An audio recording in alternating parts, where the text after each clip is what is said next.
Qué bueno que el profe no nos cerró la puerta. Oiga, pero ustedes sí que corren, ¿no? Qué bueno. Corrieron por esas escaleras a subir al otro piso volando. Claro, profe. Bienvenidos, bienvenidos. Sara, bienvenida. Juan Andrés, bienvenido. María José, bienvenido María José, bienvenido Josué, Mercedes, John Alexander. Bienvenidos a la clase. Qué pena, los hermanos que están esperando es que estábamos en la otra clase y casi no nos sueltan en la otra clase, los hermanos hablan mucho. Eso es. Bien, mis hermanos. Estábamos hablando ayer acerca entonces de lo que eran las falacias, que son un poquito como complicadas esas falacias, pero es importante recordar que las necesitamos o que necesitamos aprenderlas, conocerlas al menos, tener un poco de idea de lo que está pasando con estas falacias, porque de una u otra manera, entre más conozcamos un poco de ellas, va a ser un poco más fácil trabajar frente a ciertos argumentos que coloca la gente. Normalmente la gente va a colocar toda clase de argumentos y en esos argumentos va a estar, ahí va a estar de todos modos muchas de las falacias que menciona la gente. Recuerden, mucha gente presenta sus discursos, sus argumentos y todo, y presenta sus falacias y algunos no saben que son falacias, simplemente lo presentan porque piensan que es una manera de mantenerse allí en su argumento, pero cuando nosotros podemos tratar de acercarnos y mirar que son falacias, entonces es bueno para, no tanto es ganar un argumento, sino para demostrar que el argumento de los demás no está bien armado, pues, y entonces da espacio para pensar en la oportunidad de hablarles de Cristo y pensar en la oportunidad de presentarle la palabra como algo más eficiente, en este caso, más importante. Bien, mis hermanos, vamos a darle gracias a Dios y arrancamos en esta clase. Voy a pedirle, mi hermano Pablo, tenga la bondad, usted que tiene el nombre de apóstol, hermano, ayúdenos con la oración. Gracias, profe. No, bueno, vamos a orar. Amado Señor Dios, te damos gracias por este momento, Señor, por este instante, Señor, que nos permites estar delante de ti, Señor. Gracias, Señor, porque es un honor, Señor, seguir aprendiendo, Señor, más de tu palabra, Señor, en especial, Señor, hablando, Señor, en términos, Señor, de apología, Señor, en términos, Señor, de dar defensa, Señor, de nuestra fe, conocer, Señor, nuestros fundamentos, Señor, porque a veces se nos olvidan nuestros fundamentos, Señor. Pero te damos gracias, Señor, por esta oportunidad, Señor. Te doy gracias por mis compañeros, gracias, Señor, por el profesor. Es mi ruego y mi clamor a ti, Dios, que nos dé sabiduría, Señor, que nos des entendimiento, que nos ayude, Señor, a estar atentos, Señor, a la clase, Señor. Agradezco, Señor, a ti, Dios, y a ti sea toda gloria, honra y adoración. Gracias, Padre. Amén. Amén. Muchas gracias, mi hermano. Estaba recordando que no les he subido. Ay, permítame, yo coloco aquí un momentico que se me queda apagar el computador y la idea no es dejarlo apagar. Permítame un minutico mientras yo le conecto aquí corriente a este asunto.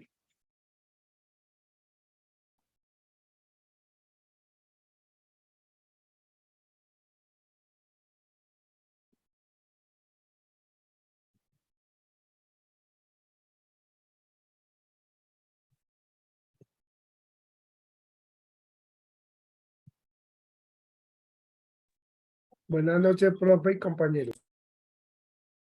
Hermano Jaime, buenas noches.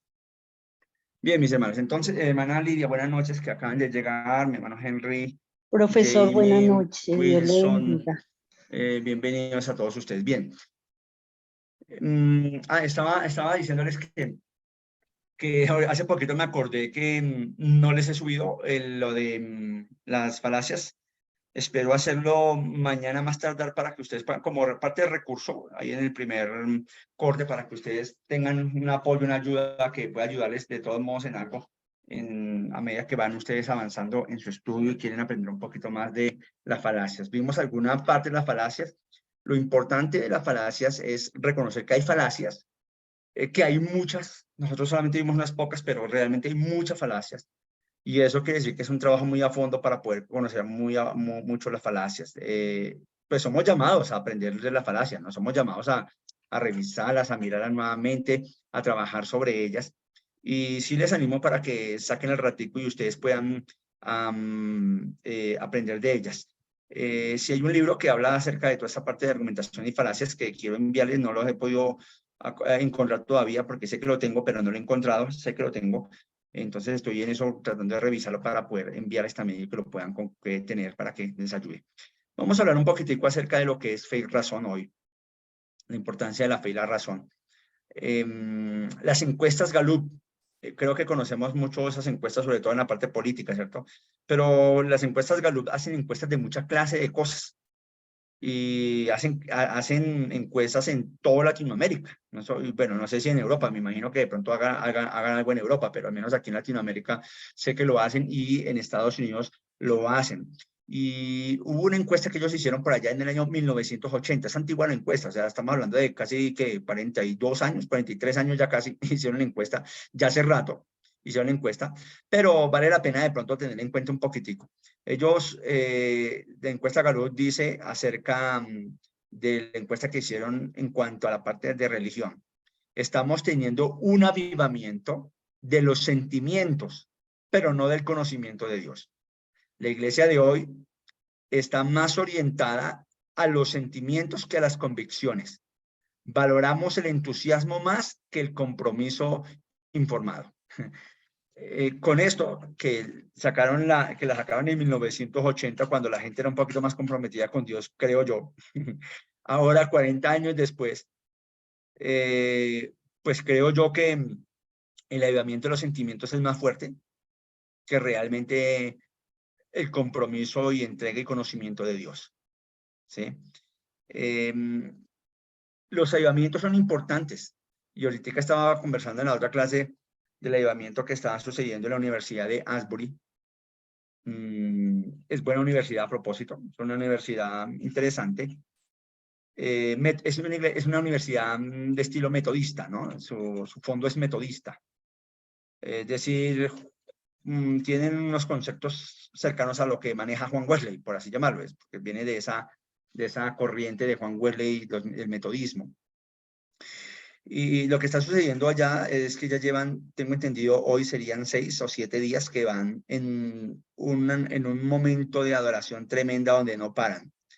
Es una universidad que, como la mayor parte de las universidades, tienen clases durante el día, pero durante la semana sacan una hora para que la gente vaya a un servicio de adoración donde se reúnen todos los estudiantes y hacen un servicio de adoración normalmente para poder juntarse y recibir palabra de Dios y cantar juntos. Es el único lugar, es el único momento que tienen las universidades, y casi la mayoría de las universidades cristianas tienen esos tiempos. Y en esta universidad, pues normalmente la gente va común y corriente con sus celulares al salón, al templo, porque se reúnen ahí, es en un lugar espacioso como especie de un templo, donde se reúnen, y es un lugar espacioso, lindo, donde pueden recibir palabra, y claro, es un culto, casi un culto así más o menos, y ellos se reúnen y cantan y adoran. Lo han hecho muchas veces, hartísimas veces han entrado a ese lugar, han cantado, han recibido buena palabra y todas esas cosas. Sin embargo, esta semana pasada se reunieron, creo que fue el miércoles de la semana pasada, sí, entonces irían ya casi 8 o 9 días que van con este asunto. El miércoles de la semana pasada, entonces les tocó el momento de entrar común y corriente, todo el mundo va a esa reunión, no hay clases, sino van todos ahí. Y estando en esa clase, comenzaba el tiempo de adoración común y corriente, hubo una palabra normalmente, común y corriente como todos, y después al finalizar, hubo un momento de adoración otra vez, porque se finaliza con un tiempo de adoración. Algunas iglesias también tienen ese momento lindo de terminar con adoración para que la gente se vaya como tocada también por el Señor después del mensaje, como en un compromiso de cantar. Y desde el momento en que empezó a sonar esa canción y a cantar la última canción, empezó a sentir su movimiento tan diferente, donde la gente empezó a cantar y no querían parar de cantar y no se querían ir porque querían cantar y seguir cantando. Y pasó ese día y la gente cantando y cantando y cantando y adoraron y están en plena oración, oran los unos por los otros. La gente está confesando sus pecados. Está la gente yendo de diferentes lugares a ese lugar, a la Universidad de Asbury. Están yendo de distintos lugares a la Universidad de Asbury a ver qué es lo que está pasando. Y va gente de todos los lados. Dentro de ellos llegó también unos periodistas, lógicamente no cristianos. Vamos a ver qué es lo que está pasando por allá, porque pues eso es una noticia tremenda. Y van entonces estos periodistas a revisar qué es lo que están pasando y dicen, vamos a mirar y hacer como especie de la mofa a ver qué está sucediendo. Y cuando llegan allá, la atmósfera es tan tremenda que ellos no se atrevieron a hacer ninguna entrevista, ninguna de estas cosas, sino que más bien son como tocados por el Señor. La gente de otros lugares y de otras universidades, porque hay ya varias gente de iglesias, cristianos de otros lugares, de otros estados, están yendo a estos lugares. Otras universidades están yendo a estos lugares, a este lugar de Asbury. Y cuando llegan allá, hay algo que los envuelve, algo impresionante que no se ha visto desde hace muchos años. Creo que el último que se había visto es por allá en el año 1905 en la calle de Azusa. No sé si ustedes han escuchado ese avivamiento en la calle Azusa en 1905, creo que fue exactamente, donde vino un mover pentecostal. Allá estamos hablando de un poder pentecostal. Allá fue donde arrancó el poder pentecostal. Realmente antes no se hablaba de eso. No había ni idea de ese asunto. Fue desde ese tiempo donde hubo el poder pentecostal, la gente hablando en lenguas, un montón de cosas. Fue algo impresionante. Pero desde ese momento hasta ahora vuelve a haber otro avivamiento impresionante. Desde ese día hasta ahora vuelve a haber un movimiento impresionante. Pero este es un momento, este es algo de adoración. Esto es algo, un avivamiento de adoración impresionante. Es algo que envuelve y que jala y que están movidos a una adoración donde no quieren parar. La gente sale un momento, come algo y quieren volver a ese lugar. Y llevan días completos en esto que nunca había pasado jamás. Pero lo más tremendo, leyendo un poco del asunto, es que un profesor de teología que está allí hizo un comentario y él dijo, al salón llegan muchos muchachos con sus celulares y con sus cosas normales y viven como apagados del Señor, alejados del Señor. Y qué diferente es ver que están metidos allá, arrodillados, cantando y adorando, levantando sus manos, y que no les interesa un celular, y que no les interesa seguir las redes sociales, porque ahora están metidos en el Espíritu. Y el profesor de teología que estaba mencionando esto, dice que era lo que lo movió a entender qué es lo que está sucediendo. Cuando hay unos cambios tan tremendos en la vida de las personas, eso no es normal. Y llama la atención. Ahora, estos avivamientos son cosa difícil de comprender en cierta manera, porque pues siempre estamos pensando, bueno, ¿será el Señor? ¿No será el Señor? Yo creería y espero que sea el Señor. Realmente espero que en mi corazón que sea el Señor, porque necesitamos esos avivamientos en nuestro tiempo que despierten la iglesia. Los hermanos de la denominación donde yo soy, los pastores y todo eso, hoy estuvieron muy al tanto del asunto de lo que está pasando en Asbury, tanto que algunos dirigentes en Estados Unidos dijeron que iban a pasar hasta allá a ver qué es lo que está sucediendo, porque es anormal que esto suceda. Y me alegra saber que la gente de la denominación está diciendo, vamos a ver qué pasa también, a ver si hay algo para nosotros, que es algo bonito, que hay para nosotros de parte del Señor. Solo que, como le estoy mencionando aquí, la encuesta de Gallup menciona que en 1980 los avivamientos son avivamientos de sentimientos, es decir, emocionalistas. Y la gente se convierte y es una emoción. Y la gente va, a partir de 1980 para acá, y sobre todo a los 2000, empezaron las mega iglesias, ¿no? Ahí arrancan las mega iglesias y todo este asunto, los años 90 y todo esto. Y la gente empieza a buscar a Dios por cuestión de emociones y sentimientos. No tanto por conocer a Dios y por tener relaciones estrechas con Dios, sino por todo lo que sucede en un momento como eso tan lindo. Hay personas que aquí en Bogotá van a las iglesias que se reconocen por ahí como las más poderosas de Bogotá, iglesias que son tremendas y gracias a Dios porque se predica la palabra y todo eso. Y algunos van motivados. Un muchacho esta semana le dijo a mi hijo, yo quiero ir a la iglesia. Un compañero de él, no conoce de Cristo ni nada. Dijo, yo quiero ir a la iglesia. Y mi hijo, listo, claro, vamos a la iglesia. Pero que yo quiero ir a la iglesia Juliana y tal. Y mi hijo dijo, pues, yo no soy allá, nunca he ido a esa iglesia ni nada, pero si usted quiere, yo lo acompaño, camine, porque usted de pronto necesita al Señor, y el Señor le quiere hablar, vámonos. Y se fue para allá.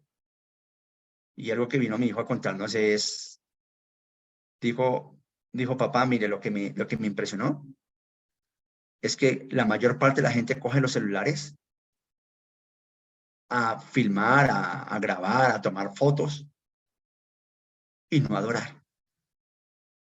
O sea, es tan lindo el lugar, es tan lindo el lugar, es tan agradable el lugar que sirve para tantas cosas. Y son pocos los que de pronto sí están hablando al Señor de corazón, porque vivimos en un mundo de tantos sentimientos. De por sí, que la época del racionalismo que arranca, la época del racionalismo arranca a partir de 1960, perdón, me equivoqué, 1650. En 1650, con un señor llamado René Descartes, arranca la época del racionalismo, cuando él se le da por decir, la frase tan reconocida que se me olvidó. Es tan reconocida, pero se me olvidó. La frase reconocida de Descartes que dice... Solo sé que solo sé Pienso, luego existo. pienso, luego existo. Sí, gracias. Esa. Pienso, luego existo. A partir de ese momento, comienza una forma de pensar. Y la gente es invitada a entrar al mundo de la razón. Recuerde que antes de 1960, la gente viene saliendo de la época de la edad media, donde todos son comandados por la iglesia al 100%. La iglesia es la que manda, la iglesia es la que dice cómo se tiene que pensar, la iglesia es la que dice todo lo que tiene que hacer la gente. La gente obedece todo lo que le diga la iglesia. No es un mandato teocéntrico, es un mandato de la iglesia oficial en donde abarca el espacio, que es bastante amplio. Así es que lo que es Europa, vienen de ese mundo y acaban de tener unos cambios que hace que la cosa vaya hacia otro ángulo. Esos cambios les están llevando a dejar la iglesia, a dejar de depender de la iglesia, ahora a venir a depender de la razón. Y la razón a partir de 1960 empieza a ser importante. Recuerde que se ha venido dando el Renacimiento, la Reforma, se creó la pólvora, empieza la imprenta, el conocimiento de un nuevo mundo que es América. Todo eso junto, hermano, es una bomba. Y la gente dice, aquí hay mucho que pensar. Vamos a pensar qué es lo que está pasando en el mundo. Y arranca la forma de pensar. Sí, 1960 realmente arranca. Ahí para adelante empiezan varias épocas allí en la Edad Moderna. Esa es la Edad Moderna y empiezan varias cositas de la Edad Moderna allí. ¿Cómo dice mi hermano? Sobre los 1960 no, profe. No, fue 1650. Arranca, en 1650 es que arranca. 1650. Y todo eso va más o menos hasta, diría yo, va más o menos hasta 3 o 4 décadas de 1900. Estamos hablando, eso arrancaría más o menos hasta 1930, 1940, que viene toda esta época de la razón. En 1940 se da la Segunda Guerra Mundial. La primera fue como en 1918, ¿cierto? Más o menos aproximadamente. La otra guerra mundial arranca en 1939 a 1944 aproximadamente allí. Y en esta época la gente dice, ¿para qué nos sirve pensar? ¿Para matarnos? O sea, somos tan inteligentes que llegamos a vivir en la guerra y entonces se dan cuenta que la razón no los ha llevado a buen puerto. La razón no ha funcionado como ellos pensaban. Todo el mundo estaba apuntando que la razón nos iba a sacar de la situación más oscura, pero ahora íbamos a tener una buena luz con la razón. Pero después de tantos años de la razón funcionar, la gente termina con 2 guerras mundiales y dice, la razón no sirve ya mucho. Vamos a darle espacio a otra manera de ver el mundo. Y eso a partir de 1940, después de la Segunda Guerra Mundial, 1950, 1960, empiezan a venir unas nuevas maneras de pensar y entra lo que llamamos, es el cambio hacia la posmodernidad, ¿no? De la modernidad hacia la posmodernidad. Algunos piensan todavía que esto es parte de la modernidad, otros dicen no, que ya es posmodernidad. Yo pensaría que vamos hacia la posmodernidad. Y en esa época, en ese espacio entre 1940 al 1990 aproximadamente, hay una serie de cambios que hace que las cosas empiecen a irse mirando desde otro ángulo. Y la gente empieza a sentir. Vamos a dejarnos llevar por el sentimiento. Vamos a dejarnos llevar por lo que yo siento. No lo que yo pienso, sino lo que yo siento. Y si usted se fija, la mayor parte de la gente no dice, es que lo que yo pienso. La gente dice, lo que yo siento es tal cosa. Y hablan lo que yo siento, lo que yo siento. Y todo el mundo es lo que yo siento. ¿Cómo te sientes? Desde que te sientas bien, no es de que sea bueno o malo, es desde que te sientas bien. Y la gente entró en un mundo del sentimiento. Por eso cuando la encuesta Gallup en 1980 apunta a qué es lo que está pasando con la religión, la gente está diciendo, sí, seguimos siendo religiosos, pero la religión nos está llevando a sentir. Es una religión del sentimiento y no es una religión del conocimiento de Dios. Y por eso empiezan la gente a venir un montón de gente y de grupos y todo esto con maneras de sentir. Hoy en día, la gente está siempre pensando pues yo me siento bien siendo homosexual. O sea, yo me siento bien siendo homosexual.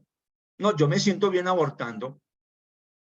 No es si está bien o está mal, es cómo me estoy sintiendo. Y la gente está apuntando al sentimiento más que a la razón. La razón ya no es tan clara. Sí, claro, todavía sigue funcionando la razón en un lado y en otro. Pero es cómo me siento.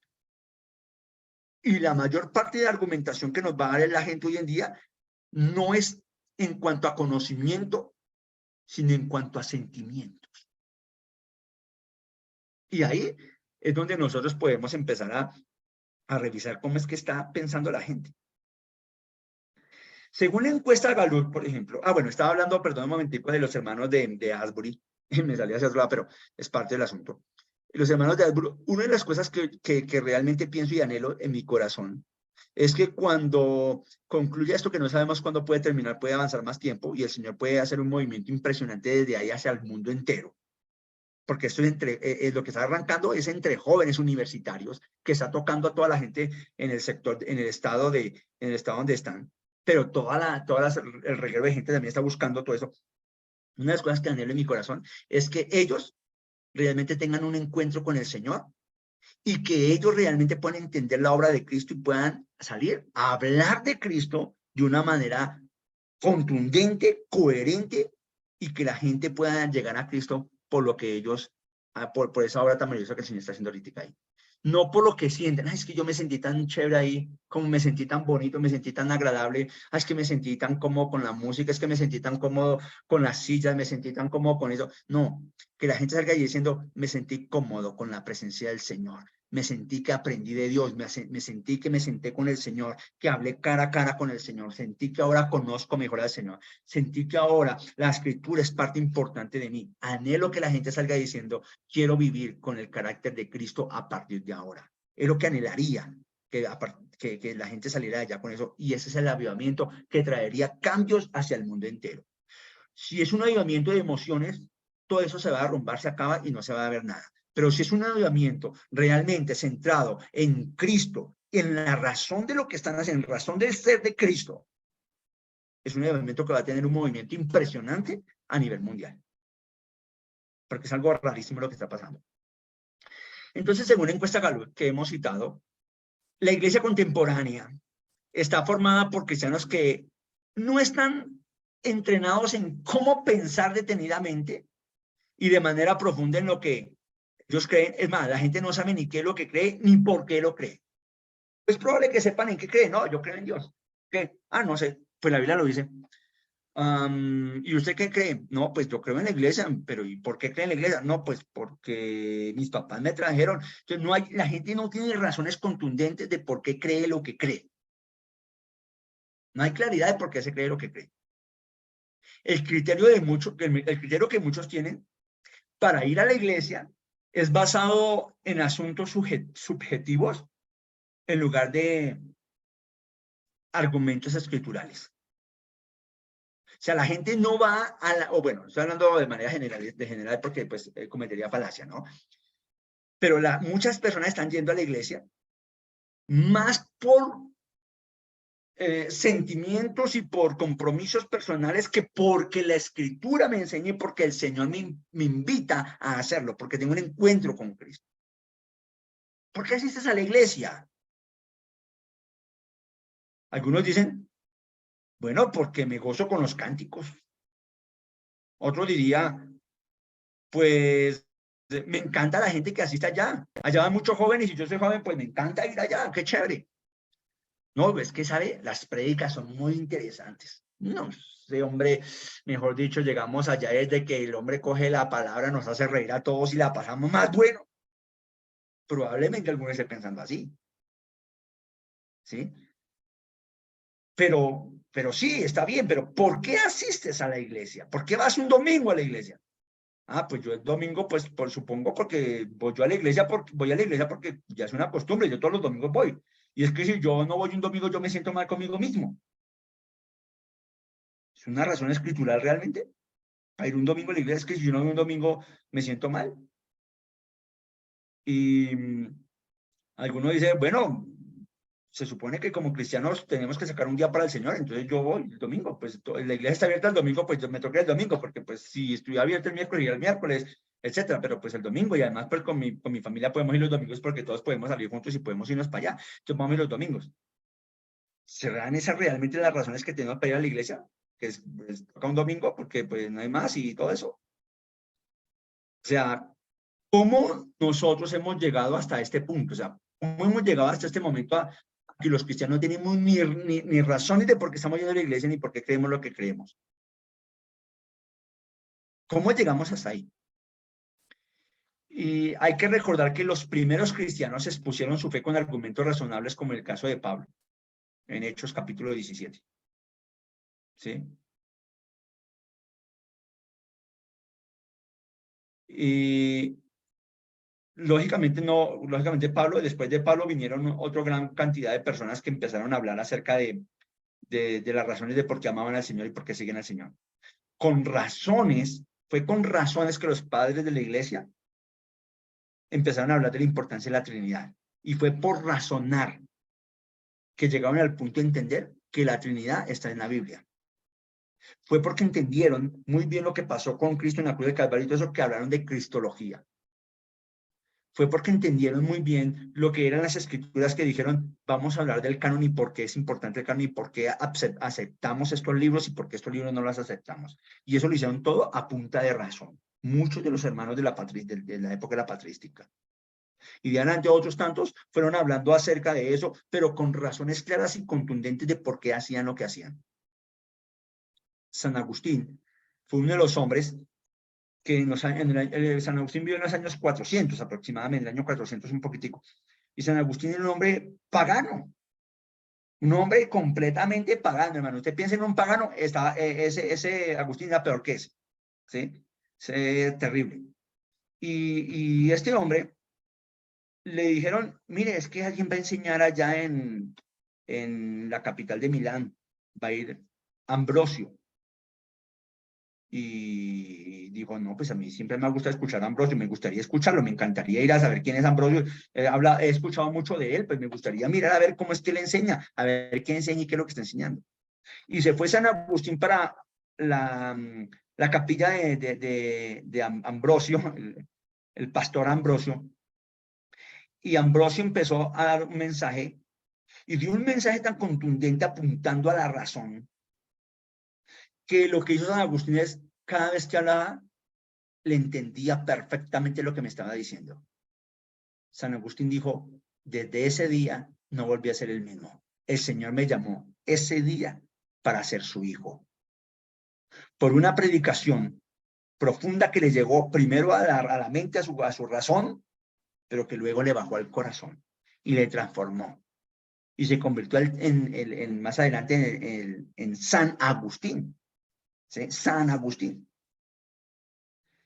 Así es que la gente empezó a predicar con razones. Más adelante vino uno llamado por parte de los puritanos del siglo XVIII. En el siglo XVIII aparecieron por ahí los puritanos y fueron algunos hombres que básicamente por su erudición, hablando de los puritanos, por su erudición eran conocidos en muchas disciplinas. Y de ellos aparece un señor llamado John Owen y otro llamado Jonathan Edwards en Inglaterra. la fe para estas dos personas, para estos dos y para los puritanos, la fe todavía era tratada bajo un esquema racional. O sea, la fe tenía que pasar por la razón. Para ellos era importante la razón. No podían dejar la razón a un lado. Tenían que dar claridad de por qué creen, por qué enseñan esto, por qué creemos en Dios, por qué vamos al cielo, por qué las Escrituras, por qué Cristo, por qué el Espíritu Santo. Todo eso, que ellos decían, vamos a estudiar con profundidad, vamos a tratar de entenderlo y lo vamos a explicar, que la gente entienda esto. Y ellos empezaron a hacer todo ese trabajo de una manera intelectual y predicaron de una manera intelectual. Algunos dirían, no, son muy fríos, muy intelectuales. Pero ellos llegaban a la mente de muchas personas y mucha gente se convirtió a Cristo por la forma como predicaban en aquel entonces. Porque predicaban a la razón. De paso, que bajara el corazón. Pero ¿qué pasó con este modo de pensar razonable intelectual que manejaron muchos de los anteriores pastores y líderes de las iglesias hasta el siglo XVIII y XIX? Casi 20. ¿Qué pasó? Básicamente en el siglo XVIII, conocido como el siglo de la Ilustración, o la época de las luces, también es conocido a este tiempo, trajo consigo ciertos personajes, filósofos, que empezaron a razonar de otras maneras, y dentro de ellos vino uno llamado David Hume, Emmanuel Kant, que trajeron ideas que alteraron la opinión de la gente acerca de la cristiandad, de la religión, de Dios, del conocimiento de Dios. A pesar de que ellos decían, al menos Kant decía que tenía conocimiento de Dios. Y venía de familia cristiana. Pero todo esto empezó a cambiarles cuando ellos vienen con unas ideas diferentes. Y ellos decían que no podíamos, tanto David Hume, que decía que no se podía creer en los milagros, es imposible creer en los milagros, y llegó también Kant diciendo, es que no podemos experimentar a Dios por nuestros 5 sentidos. O sea, a Dios no lo podemos usar, no lo podemos meter en nuestros 5 sentidos. Y como no lo podemos meter en 5 sentidos, el tema de la existencia de Dios no podía entonces abordarse como un tema de conocimiento. Así es que si vamos a hablar de Dios, tiene que ser de experiencia, más no de conocimiento. La razón no nos va a llevar a Dios, dijo Emmanuel Kant. Y también lo estaba manifestando entonces este señor David Hume. Luego de eso vinieron unos críticos alemanes que empezaron a hablar, a hacer dudar a la gente de la Biblia, comenzando a negar la autoría del Pentateuco como una obra de Moisés. Yo creo que ustedes han tenido clases sobre esto. No sé si con el profe Luis Gómez, que habla un poquitico de esta parte, ¿no? O con otros profesores. O al menos del Nuevo Testamento o Antiguo Testamento. Entonces llegan estas personas de alemanes de la alta crítica y dicen, mire, lo que pasa es que hemos revisado, hemos estudiado y hemos llegado a la conclusión que Moisés no pudo haber escrito ese libro. También encontramos que Isaías no escribió, sino que hay un triple Isaías. O sea, son 3 Isaías. Y todo lo que se escribió, todo lo que se escribió de Moisés y toda esa gente, pues todo eso se juntó, fue a partir del siglo VII antes de Cristo. Fue ahí donde se formó los libros, ahí fue donde se escribieron todas esas cosas de los salmos y todas esas cosas de David y todas esas cosas que pasaron con Moisés. Fue en el siglo VII antes de Cristo. No fue por allá antes. Y todo eso llevó a la gente a decir, ¿será cierto? Y la iglesia dudó de la Biblia. La iglesia dudó de Dios. Y no hubo quien se levantara a hablar en contra, o al menos a colocar una refutación al asunto. También ayudó que un señor llamado Darwin trajo una teoría de la evolución.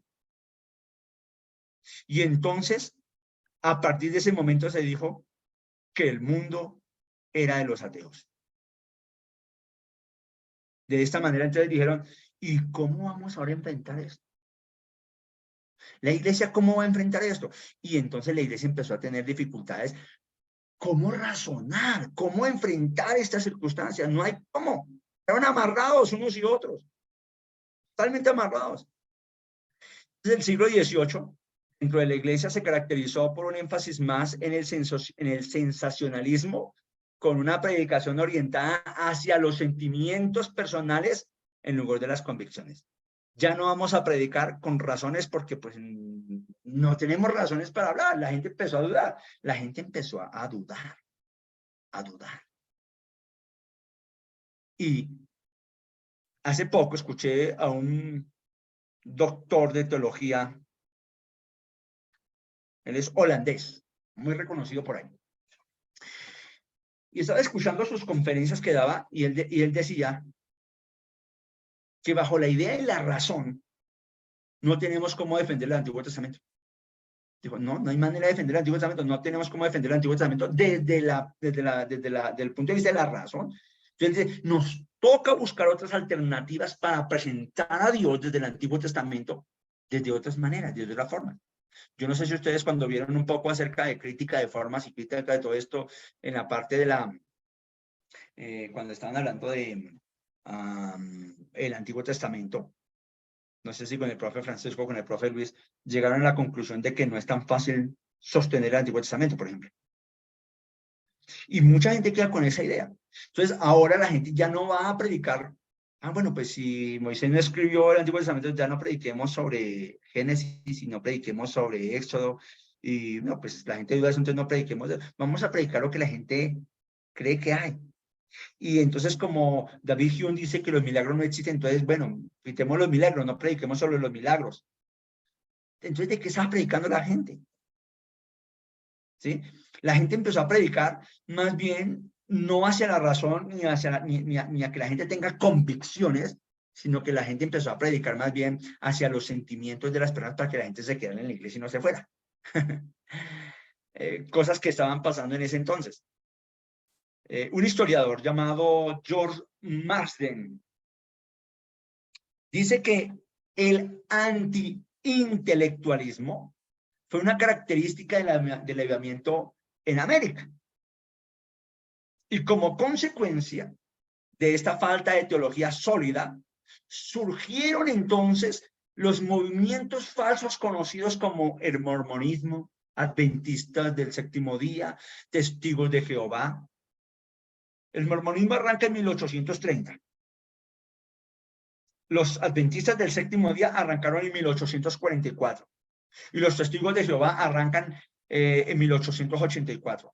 De esta manera nos está mostrando que el anti-intelectualismo, o sea, como no hay una claridad de las razones y todo eso, bueno, entonces estamos predicando al lado, entonces armaron rancho aparte algunos con su forma de pensar. Y un profesor hace muchos años decía que todos estos grupos, mormones, adventistas y testigos de Jehová, es el resultado de los cristianos mal formados y que no tienen claro qué es lo que están pensando. Cuando hay un cristiano mal formado, termina en uno de esos grupos de por allá, en lugar de mantenerse con la razón puesta en lo que debe ser. Bueno, hermanos, cuéntenme antes de que se duerman. ¿Algún comentario? ¿Pregunta? ¿Hasta aquí de lo que hemos hablado? ¿Está claro o están dormidos? ¿Cómo es el asunto? Está muy claro, profe. ¿Es entendible lo que estoy diciendo hasta ahora? Sí, señor. Bien. Profe, una pregunta. ¿Cómo se llama? La clase está completamente claro. Eso es obvio. Pero le pregunto, profe, acerca de la continuación, de pronto con las falacias,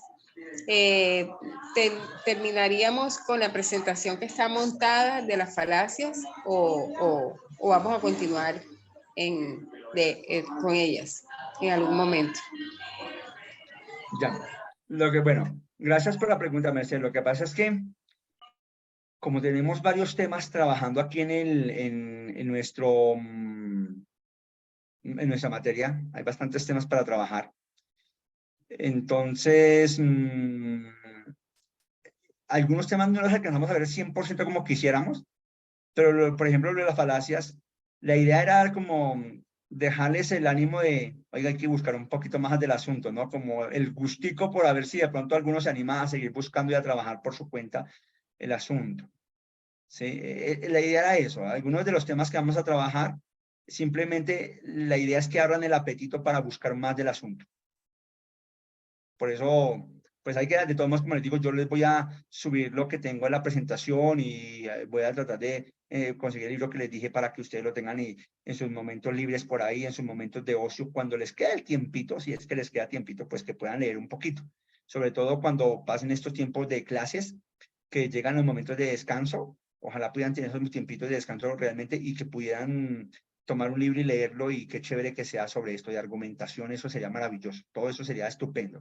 Ahora, hay unos cursos que ofrece la Universidad Javeriana. Yo hice un curso con la Universidad Javeriana hace un tiempo, hace 2 años creo que lo hice, y es un curso sobre cómo argumentar. ¿Cómo argumentar? Así se llama el curso, argumentación. Entonces, vale la pena, no sé si todavía lo estarán dando porque eso lo dan, no sé si cada año o cómo es, que de vez en cuando ustedes revisen esas universidades que ofrecen. Y esos cursos son gratis. Ahora, que si usted quiere el cartón ya le toca pagar algo, pero usted puede ir allá y revisar esos cursos que son muy buenos, y tal vez otras universidades están ofreciendo cursos, ¿no? No es la única. Hay otras universidades que ofrecen buenos cursos, universidades en Europa, en Estados Unidos, que ofrecen buenos cursos de argumentación, de todo eso. Pues si usted ve un curso por ahí que le llama la atención, métase y hágale, sáquele el ratico y lo hace. Ahí con todo lo que usted hace ahí, con tanto oficio que tiene, hágale de todos modos, que ahí aprende uno. O al menos métase ahí y empieza a bajar los materiales, y tenga los materiales para cuando pueda usted lo lee y ya, listo. Esa es una buena ayudita también que pueden tener. Bien, hermano John Alexander, su merced levantó la mano. No, profe, creo que mi comentario era largo y de pronto generan polla, más bien para la próxima clase. Bien, hermano, gracias. Muy amable. Entonces, esperen un momentico, hermanos. Esperen un momentico. ¿Vamos hasta las 9:30? En mi mente tenía las 9:45. No, Sí, ya me ha pasado 9:30, varias veces. profe. Qué pena con ustedes, qué pena con ustedes. Esta clase, esta sí la concluyo porque me parece importante. De esta parte sí la voy a concluir el próximo jueves. La primera media hora voy a concluir esta parte que falta y luego seguimos con lo que corresponde. Ahora, hoy en 8 días ha pasado un mes y hemos terminado todo, y habremos terminado la primera unidad del curso, que usted ahí les muestro que son 4 semanas, 4 unidades. Terminaríamos la primera unidad del curso. Por tal motivo, tendríamos que hacer un parcial. ¿Listo? Para que ustedes sepan, vamos a tener que hacer un parcial. ¿De hoy en 8 días? El parcial va a entrar todo lo que vimos en las primeras 8 clases. O sea, todo lo que veamos hasta el próximo viernes entrará el parcial. El parcial será entonces, el parcial sería hasta el otro jueves. O sea, ayer en 15 días. Sabemos las 8 clases completas y al final, el otro jueves siguiente, entonces veremos el parcial. Y hermano, pues iba a seguir, pero no podemos seguir porque son las 9:30 y entonces la idea es que no nos pasemos más. Muchísimas gracias, perdónenme que quedamos ahí a medias, pero esta clase sí toca terminar la próxima vez. Muchísimas gracias, muy amables, Dios les bendiga a ustedes. Por favor, revisen mañana la plataforma porque dejo lectura mañana. ¿Listo? La lectura será para la próxima semana, para el jueves o viernes de la otra semana. Ahí les queda claro, para que revisen. Muchas bendiciones Gracias, a todos. profe, muy Gracias, amable. profe. Gracias, profe. Buenas Profe, noches. hasta mañana. Que descansen, Chao. compañeros. Mañana.